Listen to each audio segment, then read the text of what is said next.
What's up, ladies and gentlemen? It is Mick Manhattan from Snobs.com, and this is the Scene Snobs podcast, and I am the Scene Snob. So, coming out, and we got a big show for you. We've got a lot of stuff going on. I got my notes here, so if I'm looking down, don't mind me. I'm just trying to keep on top of everything. So I want to start off the show like I've always been starting off the show since it started, and that's with the Watchmen, because I've been just enamored with this show. It's beautiful and amazing, and just the pinnacle of television, in my opinion. And we last week, this past Sunday, was the second to last episode, so we have the season finale coming up on this Sunday. So it's exciting to see where it's going. This was a show that very much gave you a lot of answers and has opened it up to see probably a very thrilling ending. So this episode is called A God Walks into a Bar, I should say, which is the play on words of her Angela's last name being Abar and meaning Dr. Manhattan, which was the twist at the end of the last episode that we saw. So he walks in, and it starts. The whole story revolves around their first meeting, with Angela and Dr. Manhattan's first meeting, where he tells her, "I'm in love with you. I've always been in love with you," because of the way he deals with time. It's all relative, so he's experiencing everything in his life that he went through. So definitely, just we got so many answers from this too. Towards like what their lives were like, why they got together, what happened, why he's in love with her. We got where it's going, but you don't know how it will end. Tragically, we kind of assume. I'm hoping for a happy ending, but he tells her throughout. He's like, we get together, we love each other, we go through our lives together, and it will end tragically. So she kind of comes to grips to this whole conversation because she's intrigued by him. She doesn't believe him at first to be Dr. Manhattan, and then through it starts to come around and realize that she's starting to fall for this guy. There's a curiosity there, but there's also an attraction. And where does that leave her? Where does she go from this point forward? Especially knowing from the beginning it's going to end in a tragedy. So we also get his backstory, where he's been, and that he wasn't on Mars, and where that came from, and what he built. Basically, he built the life on Europa, the moon of Jupiter. He built the place that Ozymandias is living. And we've been thinking Ozymandias is a prisoner for so long, but in reality, this was supposed to be his heaven. This was supposed to be where he would go and be worshipped. And it was just fantastically played by Jeremy Irons, the whole thing. And to find out why the clones are who they are was wonderful, and really adds another level to Dr. Manhattan, who. And, they play up in the book, but they give hints. Like Alan Moore does give hints in the book, and the movie did this really well, I thought. He does care. Everybody thinks that he doesn't care about humanity, but he does. There are scenes. It's just that he doesn't involve himself, because he doesn't think that changing anything would make a difference. And it just kind of the philosophy of how it plays out, but it is beautiful how they do it. And but this show shows you he cares. This show shows you he's willing to give up everything because he fell in love and he realized what love is. And from that point forward, how he's played flawlessly by Yahya Mateen Abdul II. Sorry if I screwed up that name. I am a big fan though. So he's perfect, and it's funny because the movie, Billy Crudup did such an amazing job in the movie. Like, for so long, all you can picture is Billy Crudup. It's not even like this is who Dr. Manhattan is. Like, you read the book, and then you you see the movie, like it's now taken over by Yahya, and he plays it perfectly, and it breaks your heart in a lot of ways, and it ends explosively. This episode was just it went from 0 to 60 in an hour. It took you that time because you see some hints of what's going on and action and such, but you get to the end and you're like, what it like you took me on this journey and what's going on here. So it was definitely a beautiful thing, and I loved this episode, especially considering I was kind of underwhelmed with the last episode. Loved the ending, but throughout the episode I was just kind of underwhelmed by it. But this episode and the 6th episode are probably my favorites, and that is the Red Hood centric episode, and this being a Dr. Manhattan centric episode. So perfect. Watch it if you're not watching it. You don't have to read the book, but I would read the book just to kind of, just because it's a great book and, give you so much more depth to it. On to that, there's a lot I want to talk about, but a few topics. But I did want to touch down, I know in the last episode, I talked about the teaser for No Time to Die. But then the trailer came out, of course, the next day, but, the episode was already up by then.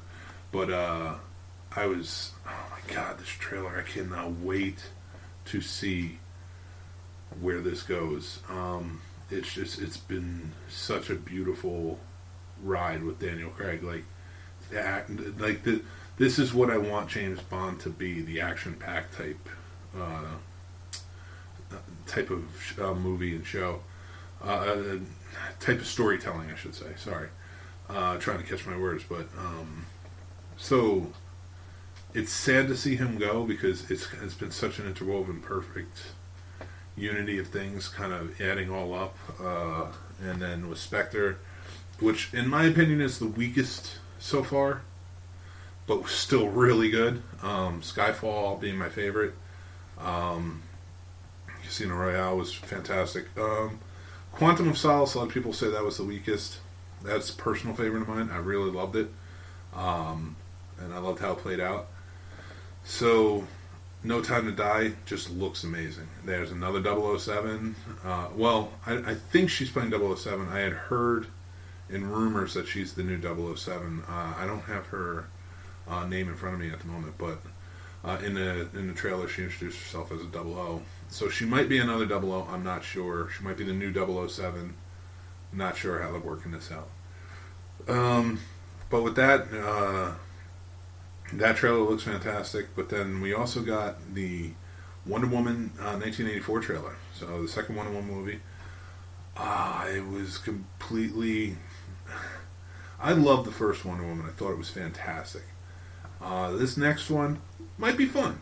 I hope it is. But I've been let down by the DC movie universe for so long that I'm a little frightened and apprehensive about even trusting it going forward, because I really hope they don't screw this up. And it looks great, like it's beautiful looking. Maxwell Lord, played by Pedro Pascal, I believe, Mandalorian fame, many other things, but I'm so hitched on the Mandalorian right now. He looks like he's playing Maxwell Lord, and then we have Kristen Wiig playing Cheetah. That is a little... I just don't know that Cheetah's a character that's strong enough to be a villain for a movie. And it's not even Kristen Wiig. I mean, it is still a little like, you have this comedic actress playing this villainous role, and it doesn't seem like it's going to be too dark of a role. So I can't wait to see it. Check it out, but by the trailer I was a little underwhelmed by it. So I will save my reservations until after I see the movie, but the trailer did not grab me the way I think it grabbed a lot of people, and it didn't really draw me in. So hopefully it's good. It's cool to see Chris Pine back, Captain Kirk, one of the best, love it. But then we get into another trailer that just came out, a truly amazing trailer. that I am very excited to talk about, and I'm kind of going to touch down on this a little bit, and that is the Ghostbusters Afterlife trailer. So, we finally got it. We finally got a trailer for this movie. Ever since it was announced that Jason Reitman was taking over, Ivan Reitman's son, I like Jason Reitman. I like his movies. I like Juno, Up in the Air. I really loved it. It was probably my favorite movie of his. That was a really good take on the recession and what was going on at that time. I was just really excited for this, and I still am, and I can't wait. Of course, it's Ghostbusters. I love how they're tying it in. But when I had heard that it was going to be more about, it's going to be a family unit, they're very vague in their terminology when it came to the rumors that, oh, it's going to be about family, it's going to be about this, and I was like, are they related? What's going on? How's this work? Why are they in Nebraska? It looks like, and I think it still is Nebraska. I'm not sure, but might be Idaho or something like that. But it's definitely a Midwestern country, and it's about this family. I don't remember the actress' name. I believe she was the actress who played Nucky's wife on Boardwalk Empire, and she's a great actress, so I'll be excited. But I didn't look up on it, but I believe it's her. And then Finn Wolfhard, and I don't know who the little girl is. I have to look her up too. She looks familiar to me though. It looks like they're a family that's kind of down on their luck financially. The father's not there. Don't know what's going on with him, or if he died, or they think they just said like, oh, he's not around. So we get to they just moved to a small town in this dilapidated farmhouse, and that her grandfather owned, or her father. I think it was her grandfather. Grandfather passed away or something. Or no, it was her dad. It was the kid's grandfather. I'm sorry. It was her father left it to her. So that's all she had. So she moved there. And then as things go on, it's kind of, there's some strange occurrences going on. Some ghostly things. And then the little girl finds a ghost trap that was stuck in like the floorboards through a puzzle. Brings it to school. Paul Rudd plays a science teacher in the town. He sees it and he's like, "Oh my God, this is a great replica." Blah blah blah. And she's like, "Replica of what?" He's like, "A ghost trap." And then he kind of explains to her. He's like, New York and was The Walking Dead. I think he called it, which is kind of I guess it's a topical comparison, but so he talks about that, and they kind of go from looking at some video of the Ghostbusters and things like that, kind of roaming around in New York, and then they go to no, excuse me. So then she kind of finds the like a underground like laboratory. It kind of looks like. And there's proton packs, there's so many different things, specimens, stuff like that. And then they kind of give you they give you the reveal that it's Egon's granddaughter. It's his family, it's his daughter and his grandkids. So she's finding this stuff. Finn Wolfhard goes out to the barn and finds the Ecto-1, takes for a joyride, through the cornfields or whatever out there, and I think it was wheat fields actually, but drives it around, and then it all kind of culminates to building up. You don't see any of the original cast in it, but like things are starting to come. Like you kind of get glimpses of stuff. You get glimpses of Slimer. You get glimpses of. I don't want to say it's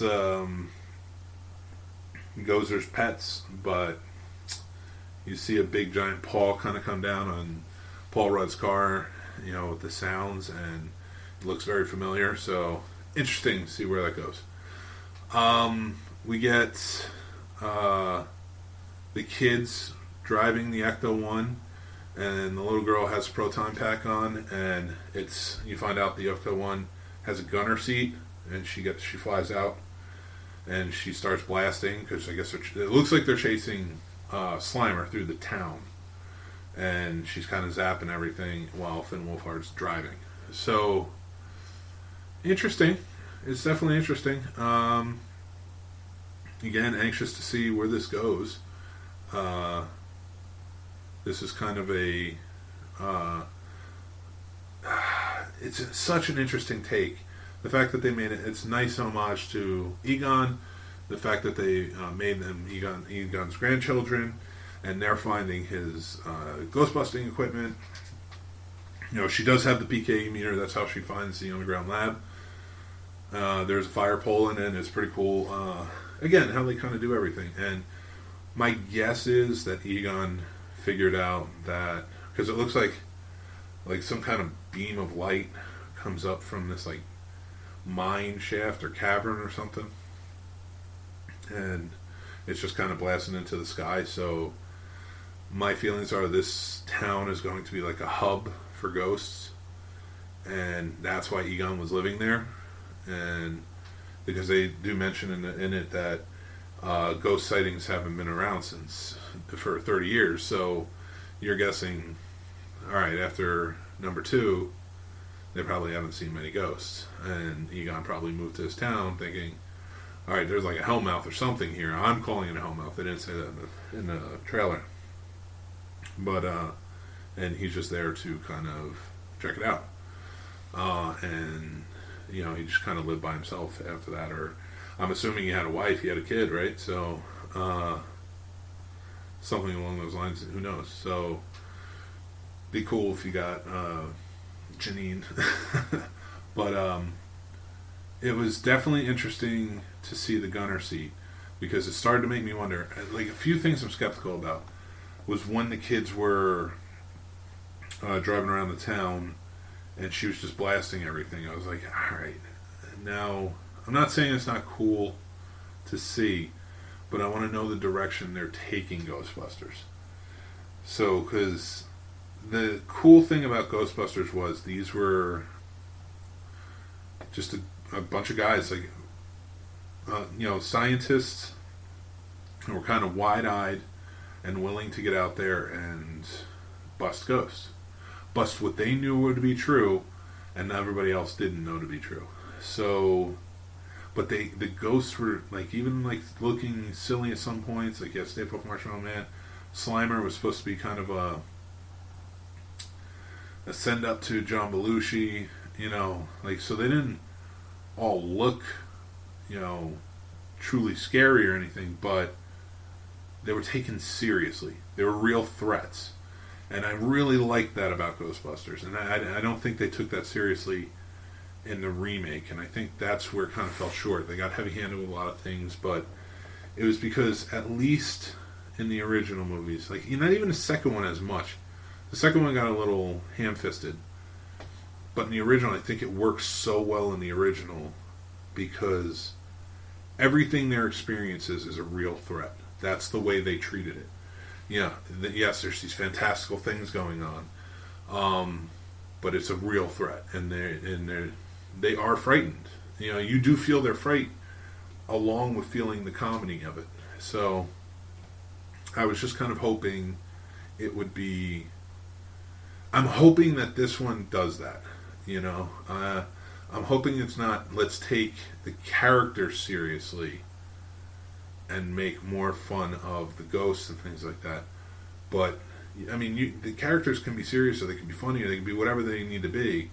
But if you take, it's kind of like, my connection to it, in a way, is, if you take Abbott and Costello Meet Frankenstein, and I've heard this before, but I've read this too, and I've always seen it myself. The reason that works is, yeah, it's funny as hell. You know, you have Abbott and Costello being Abbott and Costello, but they're never making fun of the monsters. The monsters are a real threat. It is true horror. It's just these two goofy characters that are in there. Now, when you get to Ghostbusters, you have some goofy characters, and you have some funny, sarcastic characters, and you have everybody around it, around these characters, is taking it seriously. You know, whether they believe it or not, like Walter Peck, things like that. Like, he doesn't believe in them, but he's taking it very seriously. It's, ghosts don't exist. What's wrong with you? You can laugh at me, you can joke, you can do whatever you want, but they don't exist, and I'm going to take you down. Now these characters also take everything seriously. They take the threat seriously, the whole 9 yards. So, watching it, watching this trailer, I was like, it started off like they were kind of taking it seriously, and then it kind of seemed like they're going into kind of a Goonies type situation, where sometimes you didn't feel like, you just love the characters, you love the adventures of that movie, even like Bill and Ted, you love the adventures of the movie. You never felt like they were in any real harm. Yeah, there were things that could have harmed them, but you never felt they were in any real harm. Ghostbusters, you did feel like they could be in real harm, I'm not saying that they would die, but it wasn't a straight out horror movie, but you did feel like there was something threatening them. So this trailer, I didn't get that. I didn't get that it felt like there was something threatening them. It kind of felt like there was an adventure they were going on, like a Goonies type situation. And I don't know that will work for Ghostbusters. So I'm skeptical. I'm excited. It looks awesome.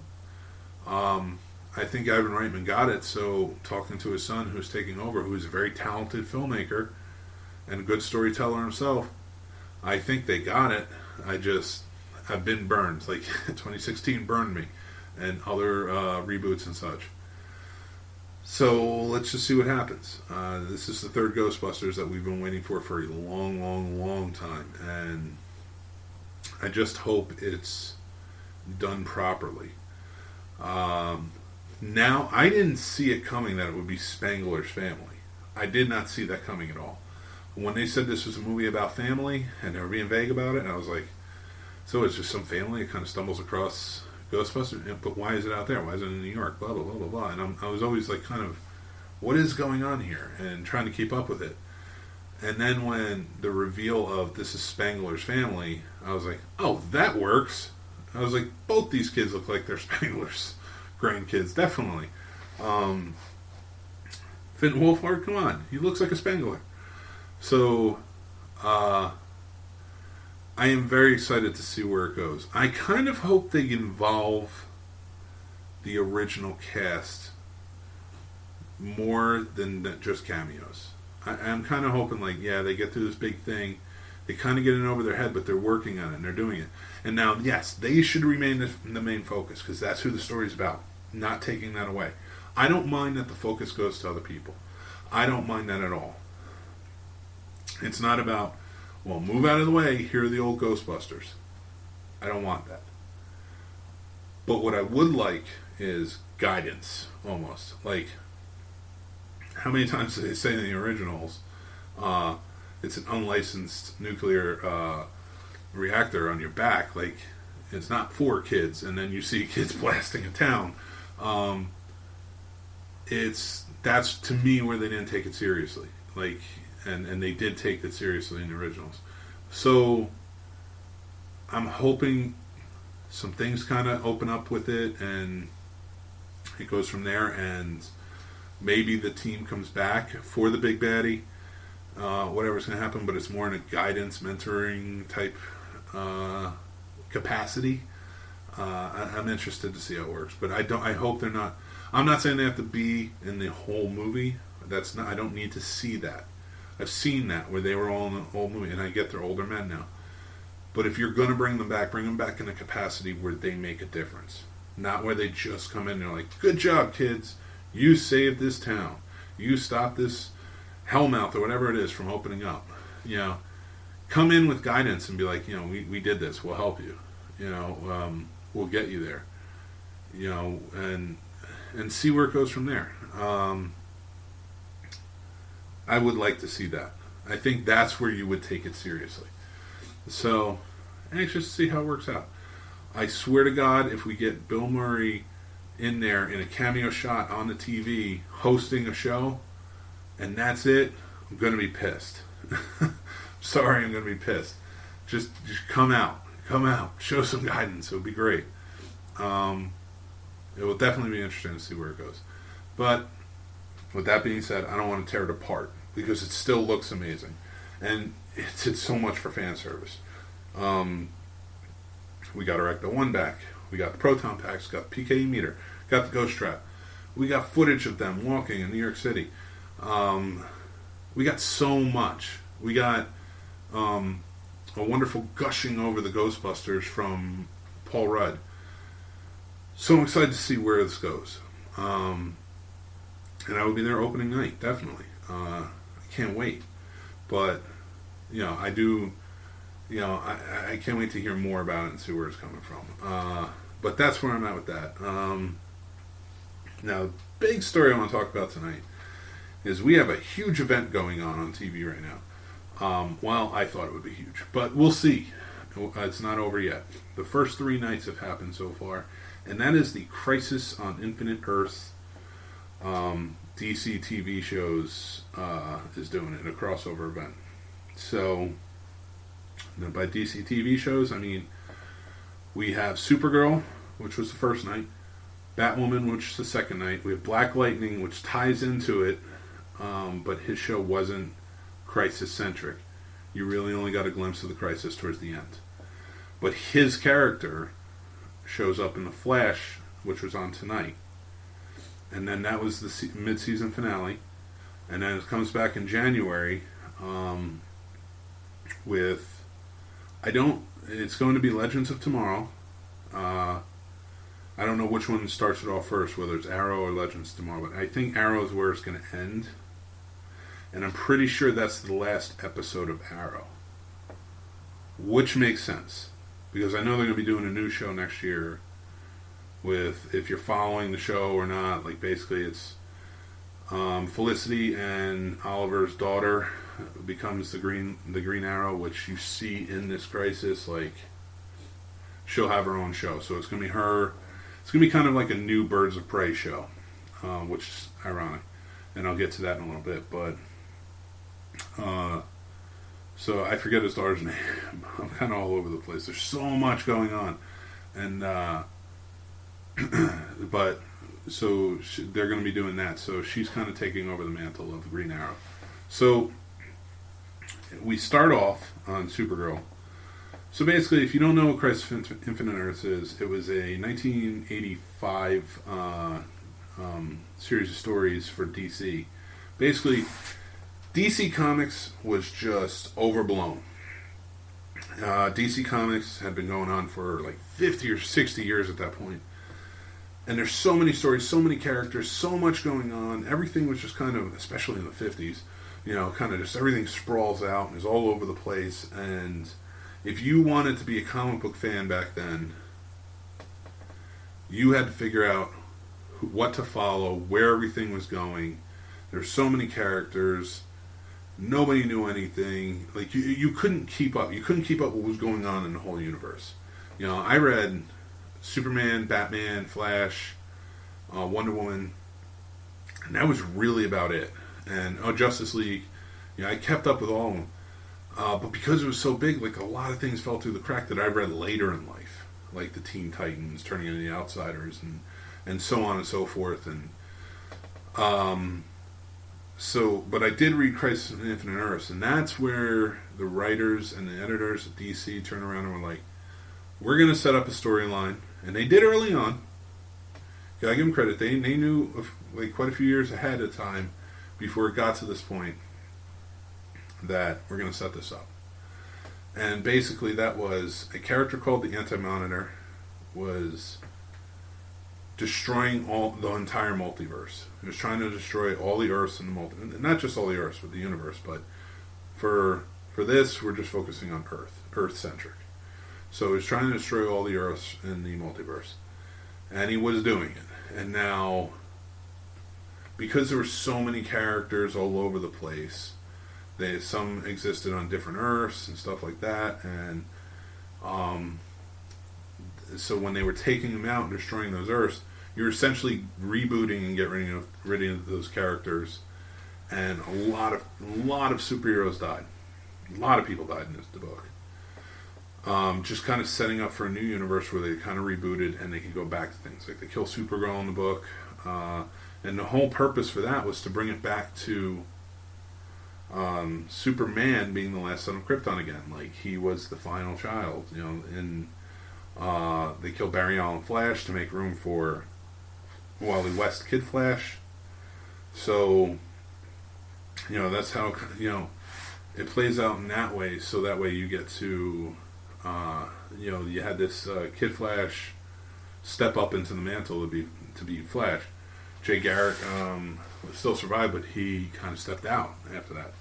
So then you really only have one Flash, where before then you had three, you know, and that was a lot, you know, so they wanted to kind of spruce him up, so they killed off Barry Allen. And just so much more. But now they've been hinting at this since the Flash TV show that they were going to do a Crisis. Now, it was, I remember on the TV show, I think it was 2024 was the date that they had said. And I remember seeing that one, watching the pilot, and I'm like, that's ambitious. As soon as you saw Crisis, you're like, whoa, all right, so we're getting Crisis. We're like, this is the mecca of in DC of what storytelling was, and a huge crossover, and still, in my opinion, probably the biggest and most profound crossover. Very close second, I would say, is I mean, Infinity Gauntlet was huge, but the book, as great as it was and as iconic as it was made more popular by these movies now in this generation. Secret Wars was really popular, Civil War, so much, but to me, I think Crisis on Infinite Earths really led to that being a thing. Really led to this huge crossover event where you had all the heroes having to deal with this huge problem. And you didn't really see anything in comics like that before. So when they had mentioned it on the Flash, you're like, and the Flash vanishing, you're like, oh man, all right, that's a logical conclusion. You know, it's like, because I think it was like 2014 when it started, so that would have been 10 years at the time. And it was like, all right, if the show goes 10 years, all these shows in the Arrow universe goes that long, that'd be great. And Flash opened up the door, like as much as I liked Arrow, Flash opened up the door for, what do you call it, parallel universes. You know, he was the one that connected with Supergirl in the beginning. You know, and she lived on Earth 38, and he was on Earth 1, and so you were getting all these different universes and this connection to them through the Flash, and he was kind of explaining it all. So the narrative, like, definitely started with the Flash, you know, to get to Crisis. So it's opened up. The world is opened up huge, and now the movies are connected. Now they haven't done it yet, and I can hold on to hope for the last two episodes. But I will say right now, the movie universe now is not connected in any way. They haven't brought it in. I mean, we'll see what happens. There are some things I really liked about this. More so the fanfare than the story. Because it feels like, yeah, they got what Crisis on Infinite Earths, the book, had done. Yeah, well, I say book, but it was actually a series. Had done for comics back in that time, especially in DC Comics, to kind of clean things up. But it feels to me like, yeah, they may clean some stuff up, maybe keep everything to one Earth, maybe two Earths, we'll see. I don't know, though, because it looks like they're going to kind of put everything back in place. It's a very ambitious story. It's very cool how they, like I said, with the fanfare, they pulled a lot in. Just to kind of give you, if you're not a fan of the shows, or even if you are, just kind of, and you haven't touched down on it yet, we have the main players. We have Green Arrow, we have Flash, we have Supergirl, who are the big three in this universe, even though there is a Superman, and he is on Supergirl sometimes. I know they wrote him like he's on a different planet or whatever, and that gets blown up in this, and he's living with Lois and his kid and whatnot. But we get, we have the Legends of Tomorrow, which is Dina Lance and John Constantine. Arrow's daughter is in it. She's going to be the one that takes up the mantle, who's been on Arrow this season. Ray Palmer, the Atom, the Elongated Man. Just trying to think of everybody that's in it. Batwoman. I can't believe I missed on Batwoman. Batwoman in it, and just so much more. So, going on, they have to, the Monitor, who is the antithesis to the Anti-Monitor, he's trying to save the worlds, and realizes he has to pull together all these heroes, especially these 7 Paragons, as they call them in the show. And to give you, before I go over everything I liked about it and the different worlds and stuff like that and the fanfare they had, the 7 Paragons are hope, courage, truth, destiny, humanity, love, love, and honor. 7. There you go. There's the 7. So it turns out to be Batwoman is courage, Supergirl's hope, Superman, Christopher Reeve's universe, who is played by Brandon Routh, who took over in Superman Returns, but he was very much a continuation of the Christopher Reeve Superman, is playing Truth. Then we have Flash is playing Love, Martian Manhunter is playing Honor, Dina Lance, who's a character from Arrow, who was the original Black Canary but then became the White Canary, now shown Legends Tomorrow, is playing Destiny, which kind of makes sense how she travels to her destiny and how it worked out if you watch the show. So Destiny kind of makes sense in that sense. But then you have Ryan Choi, who is Humanity, who's covering Humanity, and that is played by Osric Chow. He played Kevin on Supernatural, if you're any Supernatural fans like I am. So he's a human, he's a scientist, and he is playing Humanity. Not much came from him, so we don't know what role he's ultimately going to play, but he is one of the Paragons. You have Lex Luthor running around, played by John Cryer, and he gets this thing called the Book of Destiny, which he can kind of rewrite history, which is interesting because then he uses it to go off to kill all the Supermans in a different multi-universe. And you get a very iconic picture of Lois laying next to Superman with the cape on the stick, just like in Death of Superman. It was a very iconic image, and I dug it. Then you get...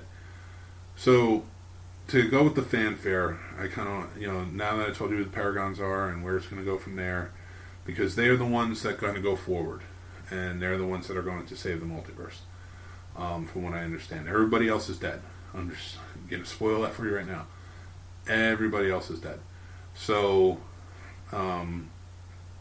we get, in the very first shot of Supergirl, the very first episode, we get Batman 89. We got Robert Wool sitting on a park bench reading a Gotham newspaper, and the sky is red. That means that Earth is about to be destroyed. And he looks up and you see the 89 Batman symbol in the sky, and he's like, oh, I hope you're there listening, big guy. And then that Earth is gone. But it adds to it. We have Batman 89 is now canon with everything in the shows. Again, the only thing that hasn't been connected, and I don't know if it's going to be yet, but the only thing that isn't connected is the current line of movies. So they connect everything else, though. So then we get, we go to a few different spots. Like we get, I forget what it is, but you get the Ray flying around, and that world gets destroyed, and then We get to Batman 66, or Earth 66 is what they call it. So it's Earth 89, Earth 66, kind of correlation makes sense. And then you have Burt Ward walking his dog, kind of in a Technicolor Robin colored type shirt. Walking past, he has his line, he looks up the red Earth, has his line. Boom, Batman 66 is gone. Blinked out. So, and you have so much of these going through. Another one that happened in The Flash today was The Birds of Prey, the early 2000s TV show starring Ashley Scott, who was in the episode as Huntress, talking to Dina Meyer's Oracle, overcome, and her Earth gets destroyed.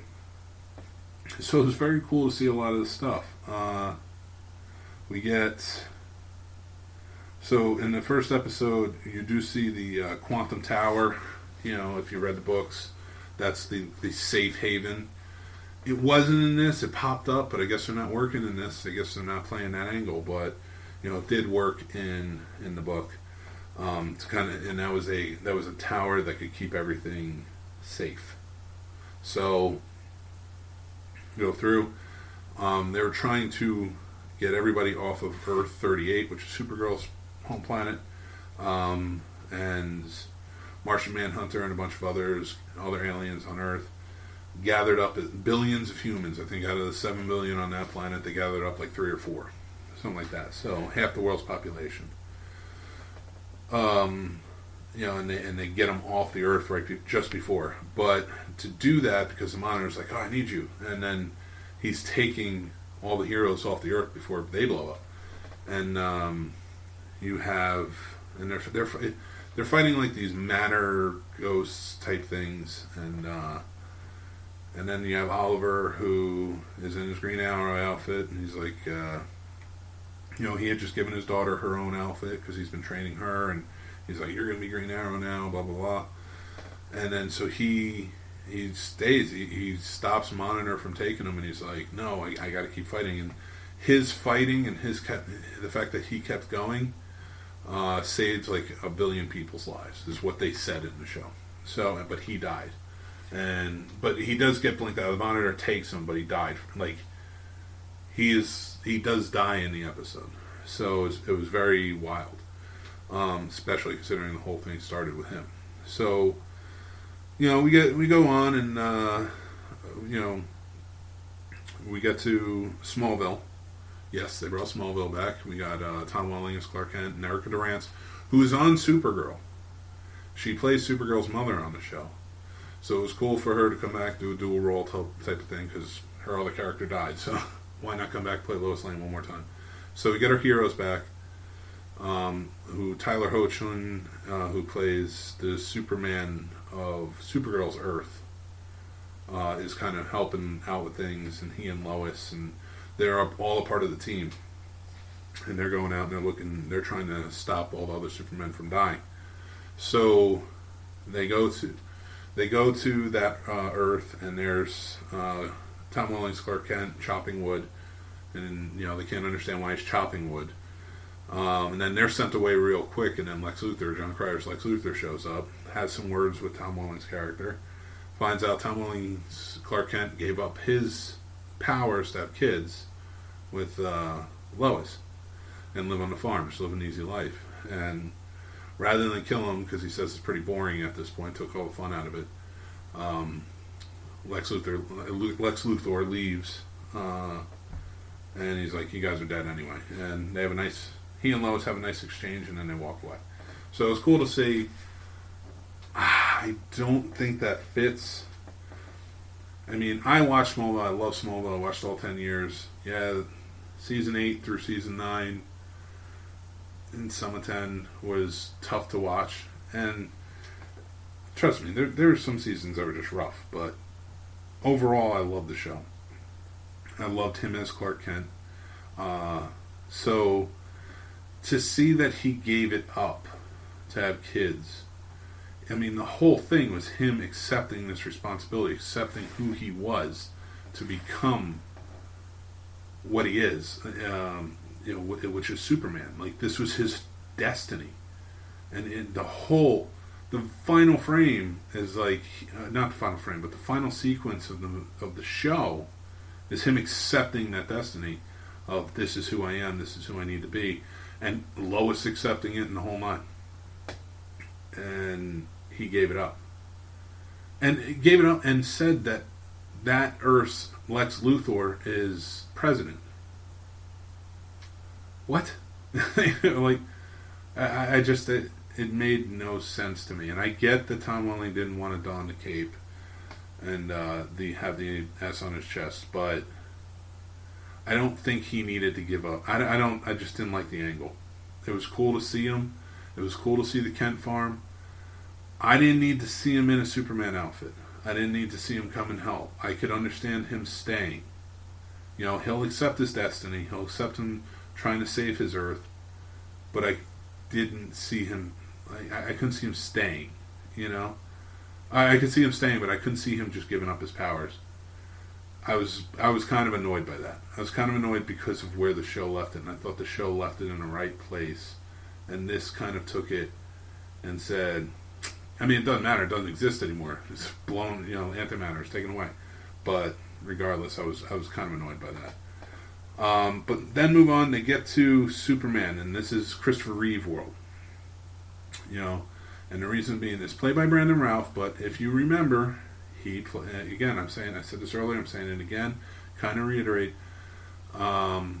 he is that universe's Superman. So him playing it is still in line with everything, and he's playing Clark Kent, Superman.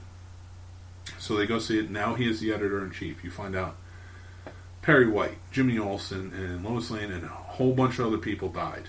And it looks like the Joker, they didn't really get too involved, but they kind of hinted at it. The Joker gassed the building and killed everybody. I don't know where Superman was. They didn't say it. They just said that great loss came to him. There's a very interesting twist. He dons the Kingdom Come outfit. Lex Luthor shows up and kind of messes with, you know, because now you have two Supermen there. You have Tyler Hoechling's character and Brandon Routh's Superman. And this is another sequence that kind of drove me nuts, but it was forgiven and taken away again. So you had Lex Luthor show up this Book of Destiny thing, which was set up in Arrow a long time ago, but wasn't set up too well if you were just watching the crossover. So just know it was set up beforehand, before all of this. So he rewrites, or he mind controls somehow with Brandon Routh's Superman, and they fight. You have like kind of very poor visual effects shots, a fight in the middle of Metropolis between these two Supermen. But then in the end, you have he fights it. They knock Lex Luthor out. Lois and Iris, who's the Flash's wife, changed history, and he's back to being good again. And he is the paragon of truth, so they need his help, and they tell him, like, come help us, blah, blah, blah. This one was even harder than, like, Smallville, because it's Christopher Reeve world. He even mentions in it, you know, I fought myself before, so I get it, and that's a callback to Superman 3. So, to see this, and to see him his mind taken over, and then he's fighting another Superman, and it's kind of very quick, and how it all goes, it just didn't land for me, I guess, the way they were hoping it would. He looked very cool. I liked him in the outfit. He plays a good Superman. I liked him in Superman Returns. He was not what was wrong with Superman Returns. I very much enjoyed him as a continuation from the Christopher Reeve world. So, to see him come back and do it right again is great. An older Superman is a little more disgruntled, but overall is a paragon of truth. He is a good guy. Was very cool to see. He kept going in the story, so I forgave that. You know, what I saw there. You know, but just to kind of ruin this part for you, all the paragons towards the end, the last Earth is about to be destroyed. they get sent to like this vanishing point so they can survive, a place where the anti-monitor can't touch them. And you have Brandon Routh's character, who is the Christopher Reeve Superman from that world. He's there, and I am like, okay, great. You know, at least you have somebody who is as epic as need be to be in there, be in a DC TV show. Now, I understand they can't make a show about Superman, but you do have Superman there. I would have been fine with, even if he was the Paragon of Truth, because he is Superman, Tyler Hoechlin character. But you don't have Batman, you don't have Wonder Woman, and I'm going to get to that point. That's something I want to touch down on, but so he's there, all the other Paragons are there, and all of a sudden it's very reminiscent of the Supergirl bed, Superman holding her thing. He falls into Supergirl's arms, and like these light keeps bursting through him, and he like kind of fades away and turns into Lex Luthor. John Cryer, Lex Luthor. He's the only Lex Luthor in this, John Cryer. Everybody else is still canonical, which is awesome, like the Kevin Spacey, Gene Hackman, Michael Rosenbaum, but he is the Lex Luthor that you see through all of this. So he shows up and they're like, how? Why? What are you doing here? And he took that Book of Destiny, and he basically said he's there to help them make sure they get out of the vanishing point, but he rewrote Destiny and made himself the Paragon of Truth. I was pissed. And that's how they ended this past episode for the mid-season finale. So pissed. I'm just going to say that. I was pissed. It did a disservice to Superman. That no Supermans are in it. No Supermans. It is the Paragon of Truth, and he rewrote it, so there's no Superman. Whatever. I don't want to rant on it too much, because I will just go on another hour rant about that. It already pissed me off that you have the Paragons, who are supposed to be these great heroes that are going to protect, and you don't have any of the top three in there. You have Batwoman. She's the Paragon of Courage, and I'll explain that one in a second. Don't get me started on that. You have her, you have Supergirl, you have Flash, but where's Wonder Woman? You get Linda Carter. Tie her in. Whatever. I'm just mad about it. Sorry. I can rant for days. I just think it was misshapen how they kind of did things. So, touchdown on Batman. Batwoman last night, her show. She and Supergirl go to get on Earth 99. They're looking for the Paragon, which is known to be a man of a bat, or someone who follows the way of the bat, or whatever they called it. And they go to this Earth, which is like the last Batman, I guess, that's left. Whatever. And they go to Wayne Manor. So they find it. Lucius Fox is there. The Batwoman character, Lucius Fox, is there. And Bruce is there, played by Kevin Conroy, which was awesome. And I thought he was because he had the kind of get up from Kingdom Come, but it seems like he's more the Dark Knight Returns Batman, which was interesting. He's very jaded, kind of dark. You find out that his fight with Superman was what put him in that exoskeleton. But you find out that he is not a Paragon. He is a stone-cold killer. He's killed all his villains. He completely changed, and he's killed all his villains, and even Superman. And he's gone crazy. And then by the end of it, you find out, like, they kill him. She kicks him into, like, a generator or something, and he, like, electrocutes him, or however it works out. So Batman's dead. I guess that's all the Batmen are dead. And you find out she's the Paragon, not him. She's the last of the Bat family. Whatever. I mean, I'm fine with that. I'm okay with that if, like, he was like, you were always the best of us or whatever. But, like, you turned him into a villain. You turned Batman into a villain in a show that is gathering the greatest of heroes in based on possibly the biggest crossover event in comics history, and you relegate him to a villain, not even a side role, a villain.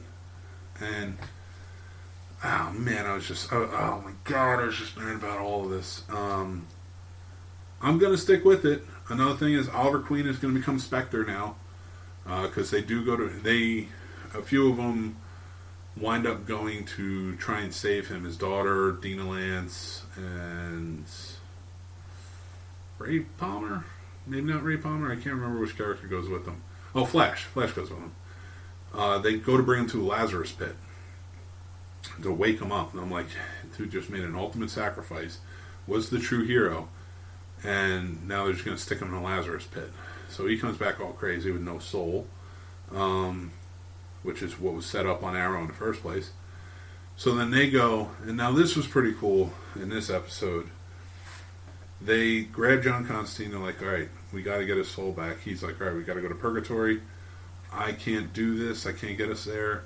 We have to go see somebody. They go see Tom Ellis's Lucifer, who, as we know, he had his own comic run, but he was Lucifer in the Sandman. So, and he's got he was on Fox, and now it's a popular Netflix show. It's a great show. Just check it out. They go up. They see Lucifer. My wife's watching this with me, and she freaks out because she loves Lucifer. And she's like, he's in this? And I had to explain how he's in the DC universe, and this is how it works. And they get a Purgatory card from him. So it was very rad. That was my favorite part so far. I love that they had 89 Batman, and then killed it. And then they, you see 66 Batman, you see all of this stuff. And you get to see Lucifer. Now, I'm saving the iconic ending for last because it's kind of emotional, and I did like how they did this. Out of everything, I did like this. So in tonight's episode of The Flash, you had The Flash go with Cisco, Vibe, and Killer Frost, and Pariah to this, who's played by, why am I losing it? Tom Cavanaugh. So they go and they find the machine, of course, the treadmill machine that is acting as the Anti-Monitor's cannon, who's destroying it. They get in there and you see John Wesley Shipp's Flash, Barry Allen Flash from Earth 99, or Earth 90 rather, running on it because he's trapped. The Anti-Monitor's been using him. And he's basically powering up this machine. Black Lightning comes out, helps to kind of not destroy, but he's like holding down the machine. After they get John Wesley Shipp's Flash out, he's holding down the machine from it going haywire and destroying everything all at once. Because there was a failsafe in it. So he's providing the power so that way it can keep going and not just destroy everything. So they have a talk. Now it's been let on for a long time that Flash was going to vanish, and he's been coming to terms with this for like 6 or 7 years of the show, that he will vanish in the Crisis. And we all know, if we read Crisis of Infinite Earths, the Flash Barry Allen dies. He goes away. So he's about to step on because he realizes he's the one who has to do it. And John Wesley Shipp's Flash from the 1990 TV show goes and steals his power. He realizes like it's a temporary thing. It's just a trick I learned. Steals his power, gets on the treadmill, and you have the iconic image of him running until he dissipates, and he's gone. It was pretty epic. They do a quick flashback to the old TV show where he's talking to Iris in the old show. And it was pretty touching. And it rounded out that show. Like that never had a true ending, so it's cool that this could give him an ending, like a closure. His character closure. And then you go on, and there's that sadness, and like I said, they go on from there. But and I've already explained like the ending where they end up at the vanishing point. But overall, I'm gonna need to see some things that really make this worthwhile. I have 2 episodes left. Man, why could you not add Wonder Woman? And don't give me the stuff about the movie. You added so much. You could have done it, and maybe you will. Maybe you'll get Linda Carter in the next 2 episodes, but still, she should have been there from the beginning. She should have been there from the beginning. I'm sorry. You're talking about these paragons. She deserves to be one of them. You know, she deserves to be the paragon of destiny, or the paragon of truth, and more Superman for truth, or courage. You know, I'm mad she's not a part of it. And if you weren't going to give me her, where's Aquaman? You know, where's he? As much as you want to make fun of Aquaman, dude's king of the ocean. You're going to tell me he's the type of hero that's not a paragon in something like this? Whatever. I was kind of annoyed by it. And then getting rid of Superman. Just getting rid of Superman, making him a paragon, adding to the fan service, and then taking him away. I was just... I understand that you have to tell these tales, you have to let these shows go, and you have to let the stars be the stars. But that's not what this was. That's not what this should have been. Just kill them off then, and then just let the stars be the stars. I'm as a fan of DC for a very long time, I didn't love it. But I'm excited to see where it goes. I'm excited that Oliver's going to be Spectre. I want to see what happens. So I will continue the last 2 episodes, and then I'm going to review those on that Scene Snobs episode. And I'm going to do probably a special review of everything that happened once it's all done. So, and kind of revisit it. And I'm going to try and get a panel to come in and do that with me. So, with that being said, that's all I want to get into before I get even more of a headache. But, you know, I think I've gone on long enough. But, that's the show. So do me a favor, check out those shows, come back to me, check out anything I talked about tonight, come back to me, I want to hear what you guys thought. So, you know, message me, or if you have any special requests for things you want me to review or check out or whatever, message me or comment, you know. But make sure you're subscribing to the YouTube the YouTube channel, the Scene Snobs YouTube channel. So subscribe there. Like us on Facebook at the Scene Snobs. At the Scene Snob at Instagram and Twitter, where we have all our news and stuff coming out, or what's coming up and things like that. Have a lot of great reviews coming in, and interviews coming in next year. Some filmmakers, things like that. So definitely keep in touch. Check it out. Let me know what you guys think. I'm very excited about everything. TheSceneSnobs.com. That's the home to everything. You go and check everything out there. So. Like I said, TheSceneSnobs.com, that's about it, and I will catch you guys next week. Make sure you check out, on Thursday, we're going to have an all-new episode of A Marriage Like That podcast with me and Mrs. Scene Snob, and we just did a new episode of 20 Minute Wrestling podcast that came out on Monday. Alright, thanks a lot, appreciate you guys listening, and take care.